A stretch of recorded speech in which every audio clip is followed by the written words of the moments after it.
এই হচ্ছে AGT live 24/7। This is AGT Live 24/7.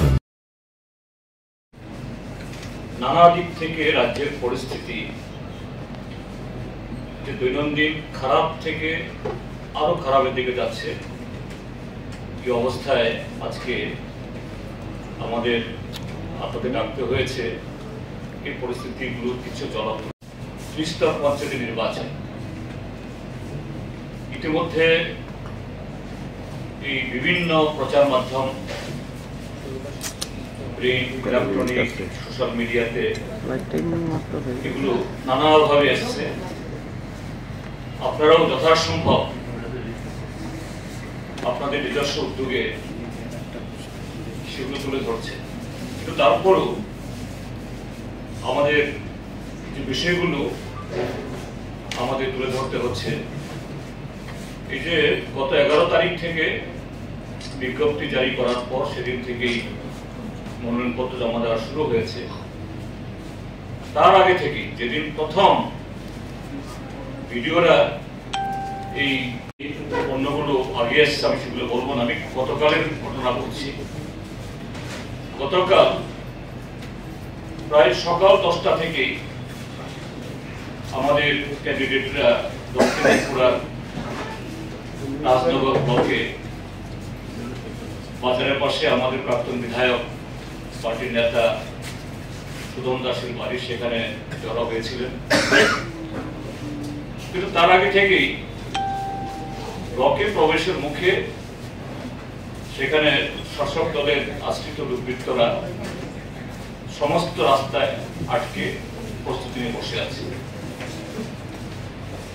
আমাদের পার্টি সম্পাদকমণ্ডলীর সদস্য কংগ্রেস সুদন দাস বারবার জেলা শাসক, তারপর জেলা পুলিশ আধিকারিককে যোগাযোগ করেছেন। আমরাও রাজ্য কেন্দ্র থেকে এবং আমি গতকাল ছিলাম ধলাই জেলা থেকে, সেখানে ডিএম এসপির সাথে কথা বলার চেষ্টা হয়েছে। বলছেন তারা আমরা ব্যবস্থা করছি, কিন্তু 2:50 অবধি প্রশাসনের তরফ থেকে, পুলিশের তরফ থেকে বা আরো তরফ থেকে কোন গ্রিন সিগন্যাল দিতে পারেনি। 52 মিনিটে বলছে আপনারা আসুন।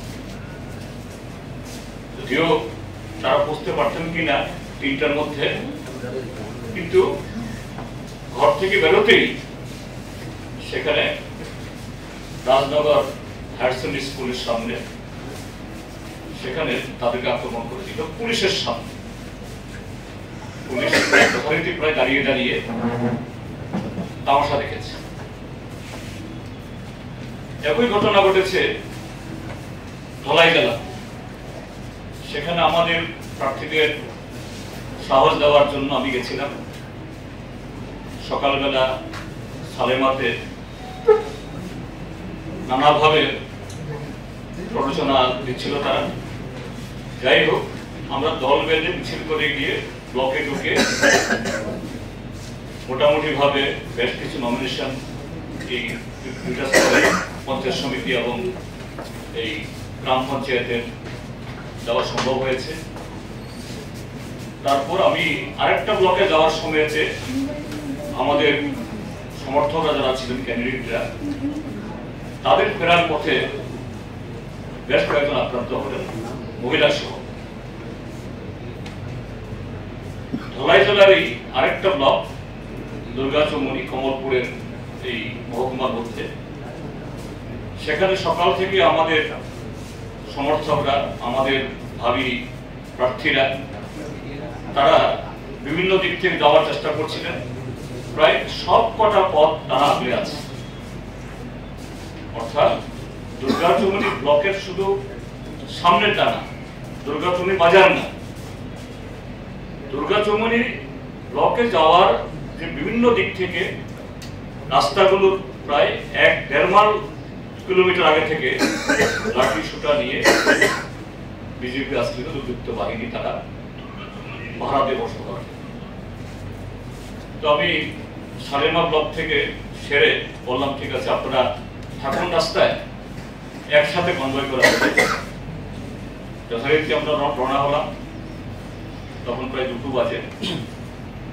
কনভয়ের সামনে ছিলাম আমি, বিশাল কনভয়। আমার কনভয়ে সেই মানে অর্থাৎ আমাদের যারা ক্যান্ডিডেটরা তারা কেউ গাড়িতে, কেউ অটোতে, কেউ টমটমে, কেউ মোটরসাইকেলে ছিলেন। আমি সামনে ছিলাম, সামনে আটকাইনি, একটু পেছনে সমস্ত গাড়ি ঘোড়া আটকালো। তারপর গাড়ি ভাঙলো, অটো ভাঙলো, টমটম ভাঙলো, মোটরসাইকেল ভেঙে উড়িয়ে দিল। সেখানেও প্রায় 20 জন আমাদের সমর্থক তারা আহত হবেন, একজনের গুরুতরভাবে তার মাথা ভেঙেছে। আর রাত্রিবেলা থেকে শুরু হয়েছে সালেমা ব্লকের যারা নমিনেশন পেপার জমা দিয়েছেন তাদের বাড়ি বাড়িতে গিয়ে নমিনেশন পেপার উদ্ধার করার জন্য। এদিকে রাজনগর নমিনেশন পেপার তো জমা দিতে পারেনি না, সেখান থেকে ফিরে যেতে বাধ্য হয়েছেন। রাজনগর থেকে চোত্তাখোলা ওই ইয়েতে এই আমাদের যার লোক তাদের সাথে ছিলেন একজন বাদল শীল, আমাদের পার্টি বিলোনিয়া মহকুমা কমিটির সদস্য এবং একটা অঞ্চলের সম্পাদক। তিনি তার আগের দিন অর্থাৎ জেলা পরিষদের প্রার্থী হিসাবে দক্ষিণ ত্রিপুরা জেলা পরিষদের প্রার্থীপত্র জমা দিয়েছেন। তিনি বাজারে গিয়ে নামতেই তার উপরে সেখানে নারকীয় যে আক্রমণ, প্রাণঘাতী আক্রমণ, তার মাথায় দায়ের কোপ, লোহার রড এবং ইত্যাদি দিয়ে সারা শরীরে আক্রমণ, কাঠের ফাইল দিয়ে তাকে আশঙ্কাজনক অবস্থায় সেখানকার হসপিটাল থেকে জীবিতে পাঠানো হয়েছে কালকে রাত্রিবেলা। আজকে সকালবেলা সেখানে অপারেশন থিয়েটারে নেওয়া হয়েছে, এখনো বোধহয় অপারেশন চলছে, শেষ হয়েছে না। এবং তিনি বলা যেতে পারে মৃত্যুর সাথে পাঞ্জা করছে, অর্থাৎ সে আক্রমণের কিছুক্ষণ পর থেকেই তিনি প্রায় ইয়েতে চলে গেছেন, কোমাতে চলে গেছেন। তো এই ঘটনা, এই জাতীয় ঘটনা, এটা গতকাল এই ইয়েতে হয়েছে, সেখানে ঢুকতে দেওয়া হয়নি, কিন্তু একজন আমাদের সমর্থক গেছেন। আরো বহু ব্লক, এদিকে বিশালগড়, চরিলাম, বক্সনগর, নলছর, এদিকে পশ্চিম ত্রিপুরাকে লিস্ট দিয়েছি আপনাদের কাছে যে দুর্গা চুমুনি তো বললাম নি, খোয়াই এই জেলার খোয়াই, কল্যাণপুর, পেরিয়ামোড়া, পশ্চিম ত্রিপুরা জিরানিয়া, ওল্ড আগরতলা, মোহনপুর, বামুটিয়া, ডুগলি, সিপাহীজলার বিশালগড়, চরিলাম, নলছর, বক্সনগর, গোমতী জেলার কাকরাবন, পেপানিয়া, পাটাবাড়ি, দক্ষিণ জেলার প্রায় সবকটা ব্লক, রাজনগর, বগাপা, এই জোলাইবাড়ি, বিশ্বমুখ, ভারত, সাতচান, পং, 35টা ব্লকের মধ্যে 23টা ব্লকই উচ্চতি করছে। আর এর প্রায় অর্ধেকের বেশি ব্লক জিরানিয়া, ওল্ড আগরতলা, চরিলাম, ওইদিকে কল্যাণপুর, তারপরে নলছর, বক্সনগর, এখানে মোহনপুর, তারপর ডুগলি, যে 11 তারিখ থেকে সকাল 9টা থেকে সেখানে এই বাহিনী তারা এসে বিভিন্ন জায়গাতে গ্রুপ করে এরা বসে থাকে, যাতে 3টা অব্দি নমিনেশন পেপার জমা দেওয়ার সময় কেউ যাতে ঢুকতে না পারে। গ্রাম পঞ্চায়েতের নির্বাচন, এটা যে আমরা সবাই চিনি কে কোন দলের সমর্থক। কাজেই যখনই কোনো সন্দেহভাজন লোক, অর্থাৎ যারা এরকম বিরোধী দলের নমিনেশন পেপার জমা দিতে পারে, এদের উপর হামলা করো, কাগজপত্র কেড়ে নাও, বাড়ি ঘরে গিয়ে থ্রেট করো। এটা শুধু আমরা সিপিআইএম না, বামফ্রন্টের সবকটা শরিক দলের লোক, সিপিআইএম এর নেতা পার্থ কর্মকার মার খেয়েছে প্রথম দিনে, গতকালও সিপিআই এর নেতা রাসবিহারী ঘোষ আমার পেছনেই ছিলেন, তার গাড়ি আটকে, তার গাড়ি ভেঙে দিয়ে তাকে মেরেছে। কংগ্রেস দলের বহু নেতা কর্মী আর খেয়েছে। তো একটা অস্বাভাবিক একটা পরিস্থিতি সুস্থভাবে, স্বাভাবিকভাবে, শান্তিপূর্ণভাবে, অবাধে নির্বাচন করার কোনো পরিস্থিতি নেই। যে কারণে আমরা শুরু থেকেই রাজ্য নির্বাচন কমিশনের কাছে দাবি জানাচ্ছিলাম, অনলাইনে এই মনোনয়নপত্র জমা দেওয়ার ব্যবস্থা করুন। অন্তত এতে অনলাইনে নমিনেশন পেপার জমা দিলেই যে নির্বাচনটা হয়ে যাবে তা তো না। এরপরে ভোট প্রচার আছে, ভোট দিতে হবে, সেটাতে অনেক হাঙ্গামা হবে, কিন্তু অ্যাটলিস্ট নমিনেশন পেপার জমা দিতে পারো। কিন্তু রাজ্য নির্বাচন কমিশন আমাদের বক্তব্য শুনলেন,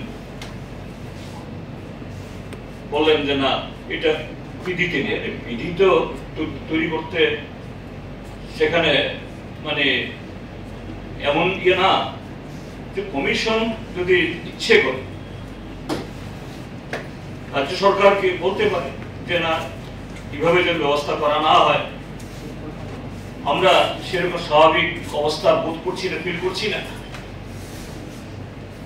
সরকারকে লিখতে পারে যে ফ্রি অ্যান্ড ফেয়ার ইলেকশন করা যদি কমিশনের উদ্দেশ্য হয়। আমাদের রাজ্যের মাননীয় মুখ্যমন্ত্রী বলেন, উন্নয়নে আমরা দলবাজি চাই না, অবাধ গণতন্ত্র, তাহলে অনলাইনে দিতে অসুবিধাটা কি? তো সেই জায়গায় দাঁড়িয়ে আজকে আমরা আমাদের পার্টির 5 জন এই নেতৃত্ব এবং সাথে আরেকজন ছিলেন রাধাচরণ দেববর্মা, 6 জন আমরা গিয়েছিলাম আজকে সকাল 12টা নাগাদ রাজ্য নির্বাচন কমিশনের কাছে। তাকে সমস্ত বিষয়গুলো আমরা ব্রিফ করেছি। আরো ঘটনাগুলি, যে ঘটনাগুলি বলি না, ঘটনাগুলি আপনারা আগে জেনেছেন, যে নিশ্চয় আমাদের কিভাবে আপনার সামনে তুলে ধরার প্রয়োজন নেই, আপনিও দেখছেন, তিনি মাথা নাড়ছেন। বোঝা গেল যে আপনারা পত্র পত্রিকাতে, মিডিয়াতে তথ্যগুলো তুলে ধরেছেন, যে চিত্রগুলো তুলে ধরেছেন, তিনি দেখেছেন, এটার সম্মতি অন্তত মাথা নেড়ে তিনি না করেন। তো বুঝতে পারছেন তাহলে রাজ্যে অবাধ নির্বাচন সুষ্ঠুভাবে হবে না। সেই 2019 সালটাই পুনরাবৃত্তি হবে, আরেকটা কলঙ্কিত অধ্যায় রচিত হবে, তার সাথে বর্তমান কমিশনের নামও জুড়ে যাবে। নিশ্চয়ই এটা বাঞ্ছনীয় না। তো সেই জায়গাতে আমরা সুনির্দিষ্টভাবে 4টা দাবি আমরা রেখেছি। এই দাবিগুলি হলো যে এই যে সিচুয়েশন, এই যে পরিস্থিতি, আর মাত্র 3 দিন বাকি নমিনেশন পেপার জমা দেওয়া। এখনই যদি অবস্থা হয় অর্ধেক নমিনেশন পেপার এখন জমা দেওয়া হয়, কোনো ব্লকে তো বিরোধীরা ঢুকতেই পারে না, যেমন বামুটিয়া, জিরানিয়া, ওল্ড আগরতলা, কল্যাণপুর, এখন ঢুকতেই পারেনি। ঢুকলি নমিনেশন পেপার আনতে গিয়েই হামলা হয়ে যাচ্ছে, মোহনপুর। তো আমরা দাবি জানাচ্ছি এই অবস্থাতে যে আরো 7 দিন, মাঝখানে একটা হলিডে আছে, তাহলে 7 দিন যদি ধরা হয়, 18 থেকে 7, 25 তারিখ অব্দি নমিনেশন পেপার জমা দেওয়ার তারিখ এক্সটেন্ড করা হবে। পারছেন কি করে প্রশাসন এইভাবে সপ্তাহের পর সপ্তাহ এই আনন্দমেলার পারমিশন দেয়? এটা শুধু গন্ডাছড়াতে না, ত্রিপুরাজ্যের বহু এলাকাতে প্রায় 365 দিন এরকম কিছু সংস্থা, বাইরের কিছু লোক আসে, আর তার সাথে প্রত্যেক মহকুমাতে এখন একটা গাঁজা জুয়া এর একটা সিন্ডিকেট তৈরি হয়েছে। এদের সাথে শাসক দলের যারা হুমরা চুমরা, এদের সাথে ধরম মহরম। আর সেই হুমরা চুমরারা যখন পুলিশকে বলে, প্রশাসনকে বলে, তাদের আর পারমিশন, অনুমতি পেতে কোনো অসুবিধা হয়। কাজেই এই যে দুর্ভাগ্যজনক মৃত্যু হলো একজন তপ্তাজা যুবক, ছেলেটা নাকি শিলংয়ে লেখাপড়া করে কলেজে, আর এতগুলি বাড়িঘর পুড়ল, দোকানপাট লুট হলো, তার জন্য সম্পূর্ণ দায় সরকারের, সম্পূর্ণ দায় শাসক দলের, তার মধ্যে বিজেপি এবং তার সাথে ত্রিপুরা মাথাও এ দায় এড়াতে পারে। স্তর পঞ্চায়েত নির্বাচন এটা বলাই হয় 3 টায়ার, তাহলে এটার ইউনিটটা জেলাটা একটা ইউনিট। তো ঠিক আছে, গ্রাম পঞ্চায়েত এবং পঞ্চায়েত সমিতি নমিনেশন পেপার জমা নেওয়া হয় ব্লকে। যদি ব্লকের বাইরে না করা যায় তাহলে তো পঞ্চায়েতের বাইরে ব্লকে গিয়ে নমিনেশন পেপার মানে জমা দেওয়ার কথা ছিল না, তাহলে পঞ্চায়েতই হতো। তাহলে এটা ইমপ্লাইড যে জেলা হলো তার এই 3 টায়ার পঞ্চায়েতের কেন্দ্র অংশ। পঞ্চায়েতের নমিনেশন পেপার যদি পঞ্চায়েত সমিতি অফিসে নেওয়া যায়, ব্লক অফিসে নেওয়া যায়, তাহলে পঞ্চায়েত এবং পঞ্চায়েত সমিতি নমিনেশন পেপার জেলাতে নেওয়া যাবে। আর জেলা শাসক তিনি হলেন ডিস্ট্রিক্ট ইলেকশন অফিসার এই পঞ্চায়েত নির্বাচনের জন্য, এবং পঞ্চায়েত আইনে এটা কোনো ধরনের কনফ্লিক্ট হওয়ার কথা না। কমিশন এতে কোনো অমত তিনি বা কোনো রকম বলেননি। তো আমরা বলছি ঠিক আছে, পঞ্চায়েত সমিতি অফিসে বা ব্লকে নমিনেশন পেপারের জন্য রিসিভ করার জন্য আছে, থাকো। এডিশনাল একটা কাউন্টার যেন প্রত্যেক জেলাতে করা হয়, 8টা জেলাতে করা হয়। যারা এরকম স্কেয়ার্ড ফিল করবেন যে না এখানে গিয়ে নিরাপদ মনে হচ্ছে না, জেলা শাসক অফিসে গিয়ে সেখানে গিয়ে একজন এডিশনাল আরো যদি বসিয়ে দেওয়া হয় হয়ে যায়। তারপর আমরা বলেছি যে এই যে যেমন গতকাল যে 2টো ব্লকে আমি গেছি, এখান থেকে যদি উপর থেকে বলতাম হয়তো বলতেন যে না অনুমান করে বলছেন, আমি সচক্ষে দেখে এসেছি যে ব্লক চত্বরকে গার্ড করার জন্য পুলিশের কোনো অভাব নেই। নানা রঙের পুলিশ, টিএসআর আছে, স্টেট পুলিশ আছে, সিআরপিএফ আছে, আসাম রাইফেলসও আছে। তাহলে পুলিশের তো অভাব নেই, কিন্তু কোথায়? ব্লক চত্বরকে পাহারা দেওয়ার জন্য। কিন্তু ব্লকে গিয়ে নমিনেশন পেপার জমা দেবে, তারা সেখানে পৌঁছতেই পারলেন না, 1.5 কিলোমিটার 2 কিলোমিটার দূরে আক্রান্ত হয়ে যাচ্ছে। তাহলে সেখানে এটাকে সুরক্ষিত রাখার মানে কি? তো আমরা বলছি যে এই জাতীয় ব্লকগুলো 58টা ব্লকে 35টা ব্লকে তো প্রয়োজন নেই। এরকম বিরোধী রাজনৈতিক দলের যারা সমর্থকরা, শুধু বামফ্রন্ট না অন্যরাও, তারা সেফ জোনে তাদের মতো করে কোথাও জড়ো হবে, সেখান থেকে পুলিশ এসকর্ট করে নিয়ে যাও নমিনেশন পেপার দেওয়ার জায়গাতে, এবং সমস্ত কাজ শেষ করে আবার সেফ জোনে ফিরে যাওয়া। 4th আমরা বলেছি এই যে আপনাদের ক্যামেরাতেও অনেকগুলো উঠেছে, অনেক পেপার উঠেছে, যে আমাদের দেশ একটা গণতান্ত্রিক দেশ, সমস্ত নাগরিকের সে অধিকার আছে তার ফ্রিলি ফেয়ারলি তার যে কোনো পার্টি করা। আর একটা দল, শাসক দল বলে এরা লাঠি সুটা নিয়ে প্রকাশ্য দিবালোকে বাধা দেবে, কি করে হয়? তো শুধু ব্লকের ভেতর না, ব্লকের বাইরে যারা 0.5 কিলোমিটার 1 কিলোমিটার 1.5 কিলোমিটার দূরে দূরে এইভাবে পড়ছে, এদেরকে সোমোটো পুলিশ গ্রেফতার করো। যারা অথরাইজডলি সমস্ত ঘটনা তাদেরকে মুক্ত করে সেখানে যাতে অবাধে এই নির্বাচন প্রক্রিয়া সম্পন্ন হয় ব্যবস্থা করে। আপাতত পঞ্চায়েত নিয়ে বলছি